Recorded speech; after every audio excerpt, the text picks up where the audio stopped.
Alright guys, so I've been working in trades my whole life. I know a lot about a lot. I do a lot of plumbing, I do a lot of electrical, I do a lot of carpentry, I do masonry, I do everything. I grew up with a family of tradesmen.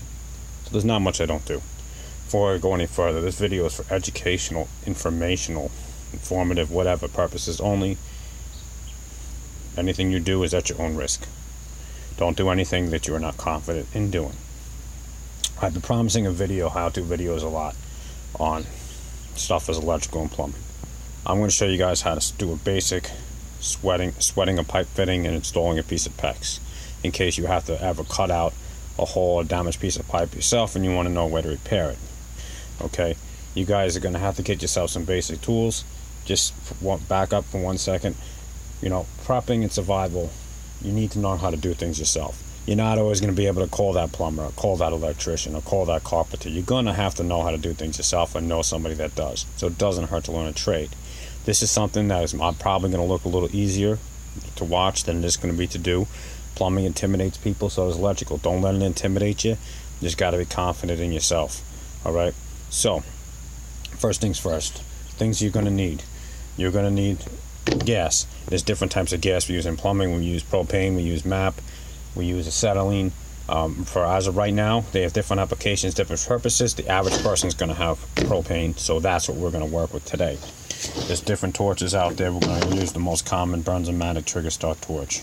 Okay, you're going to need yourself a fitting brush. This one actually has the little brushes in here for cleaning the pipe as well. I don't use that. We're going to use emery cloth. This is what I recommend you get. The mesh, not the sandpaper, but the mesh emery cloth. You're going to need a pipe cutter. You're going to need what's called flux, or otherwise known as soldering paste. You want to get either the H2O water soluble flux or the Oatly number 5 flux is good. Don't get the tinning flux. It will not work for plumbing applications correctly. You also need a raw solder. There's two main different ones that are out there. The average person is going to use this 95.5. That's what you're going to use on most plumbing applications, called 95.5 safe flow solder. There's also 50/50, which has lead in it, which you're not going to use. You have no real need for that as a residential purpose. If you're going to be dealing with PEX, you're also going to need a PEX tubing cutter and a PEX crimper. PEX crimpers can either be the fancy ones like this, which handle 3/8 all the way up to 1-inch crimps, and then there's a standard PEX crimper. The PEX crimpers, they're a little expensive. They're probably the most expensive out of all this stuff. These run anywhere from 50 to 70 bucks depending on the model. This one handles only up to 3/4 inch crimps. Okay, but today we're going to use this one's ratchet and easy to use. Okay, so I'm going to give you guys 1 second. Give me 1 second, guys. I'm going to get the camera set up and we're going to get started. Alright, now first thing we're going to do, we're going to get our torch on our can of propane.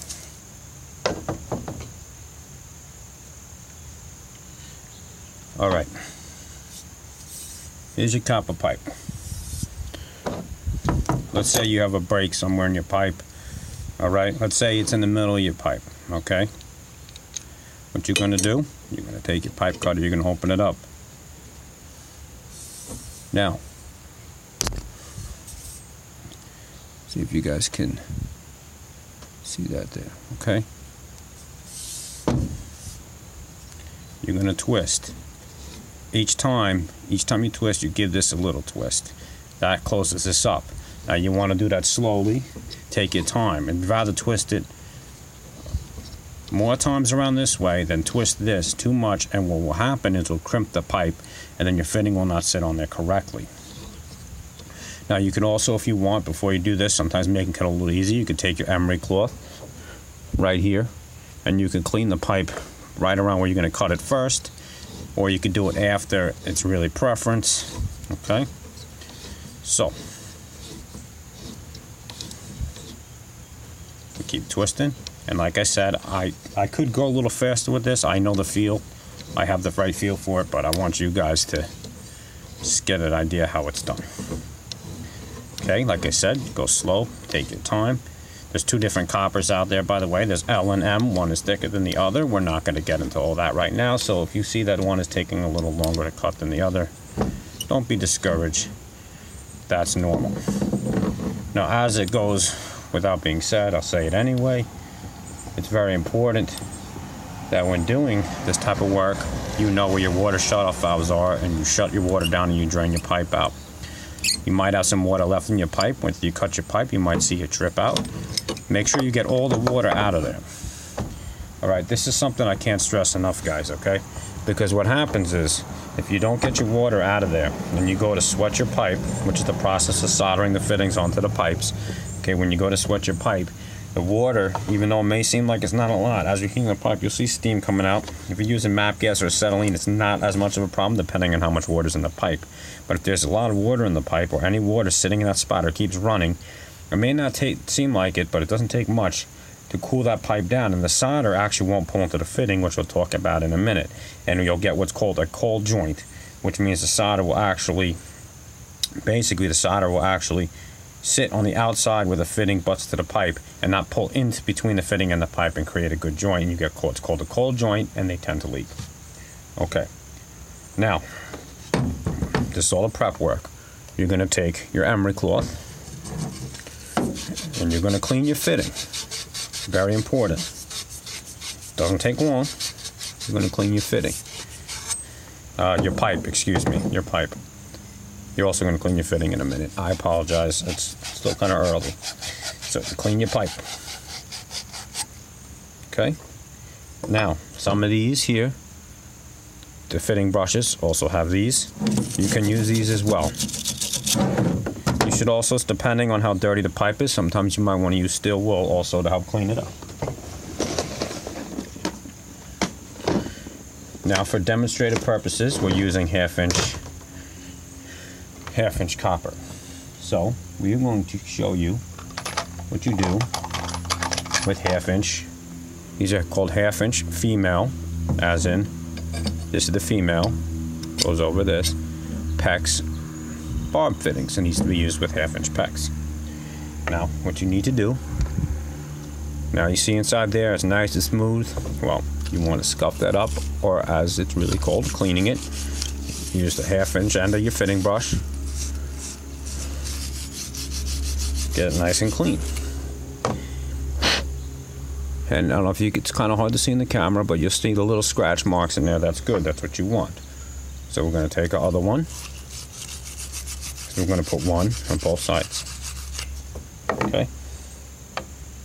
Now you take your flux.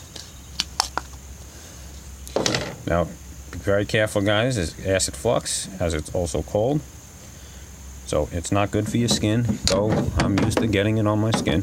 Now you're gonna, what I call doping up off your pipe.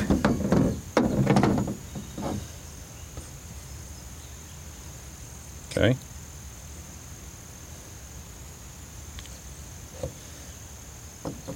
And you're gonna put some flux on the inside of your fittings. Then you're gonna take your fitting, you're going to put it right on your pipe. Now, again, this goes without being said, when you're going to get to sweating, when you're applying the heat, be aware of what's around you, guys. Be aware of dried wood, insulation, paper, all that stuff. You might want to consider picking yourself up a heat blanket. That will help keep open flame off other objects. Okay? So, pick yourself up a heat blanket. I'm not going to use one here because I don't need to for this purpose. Right? So, you have your two fittings. Two fittings on your pipe. Now, I'm going to take your solder. I don't really need to do this for this purpose because I'm outside, but what I normally do is I put a little hook on it, like that, because when you're sweating around walls and stuff like that, you need to get behind the pipe. So what we're going to do is we're going to take our torch. We're going to apply a little heat to the pipe and also main heat to the fitting. And you want to use this part of the torch closest, that's your hottest part.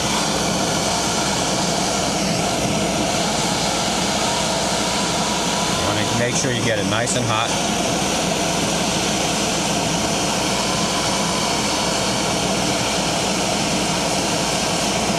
Apply your solder. Alright, you apply your solder just like that. Make sure you get it underneath. And that makes sure it pulls it in nice and tight. Pulls it right into the joint. You can clean with a little flux. That also will help it pull into the joint as well. We'll do the other side.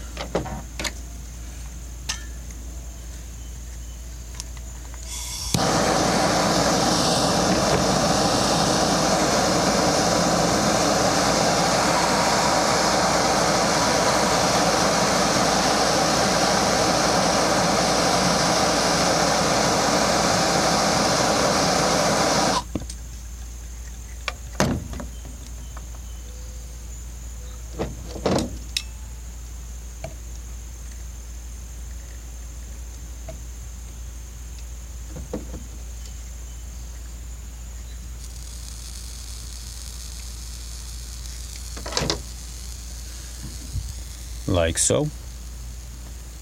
Bear with me, guys, we're 11 minutes in. Alright, give me 1 second while these cool off. Okay, so I got this cooled down. Now this is what you want to see. I don't know if you guys can see that there.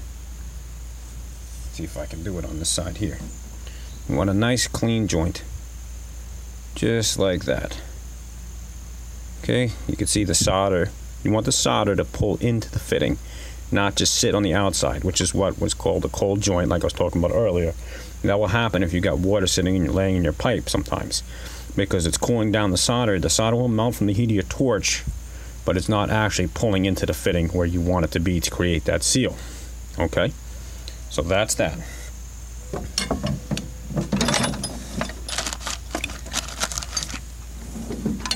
Now, as far as putting on a piece of PEX, it's pretty simple. You're going to take your PEX, okay? You're going to take your cutter, like so, okay? You're going to cut it to the length you need, whatever that length may be. You're going to take your PEX, you're going to slide it right over that barb fitting. You're going to take your crimp is going to go on. Okay, your crimp is on. You take your crimping tool. All you do is squeeze, squeeze, squeeze, squeeze, squeeze, squeeze, squeeze. Now this one has an indicator light. Others will just snap back open. You release it, pops back off. You take your clamp, put it on the other end. Now, 1 second. This one's still a little warm.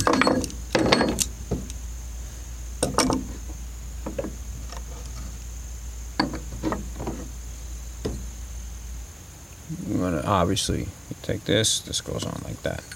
On your other end, you slide your crimp over.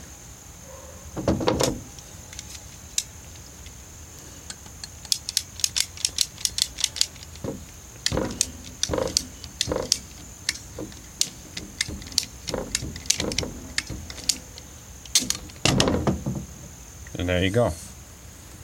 I apologize, this one here is a little ugly. I would normally never leave it with this little lump here, but I'm not going to clean it. I'm doing this just for you guys. And there you go. You guys just repaired a broken pipe. Not that hard, right? Don't let it intimidate you. It's fairly easy. Go back, rewatch the video, watch the list of things you need to do it, and then you guys will be good. All right? Everybody take care. Knowledge is power. Knowledge is part of preparedness, so learn. Have a great day.